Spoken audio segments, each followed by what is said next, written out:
sa senatorial slate ng PDP laban. Opisyal nang ipinaabot ni Vice President Sara Duterte ang kanyang suporta sa 8 kandidato sa Senado na kabilang sa PDP laban, ang partido ng kanyang amang si Pangulong Rodrigo Duterte. Bagamat hindi siya nakarating sa proclamation rally sa San Juan City noong Huwebes 13 ng Pebrero. Nagpadala siya ng mensahe na ipinahayag ng mga host ng kaganapan na sina Giselle Sanchez at Eric Nicolas.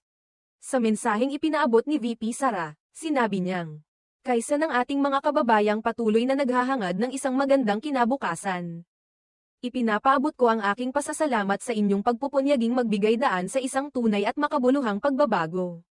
Ipinahayag din niya ang kanyang pagpapahalaga sa mga kandidato sa PDP laban at ang kanilang dedikasyon sa serbisyo publiko. Sa kabila ng mga hamon at pagsubok na kaakibat ng pagtakbo sa eleksyon. Nagpasalamat din ang Vice Presidente sa mga kandidato dahil sa kanilang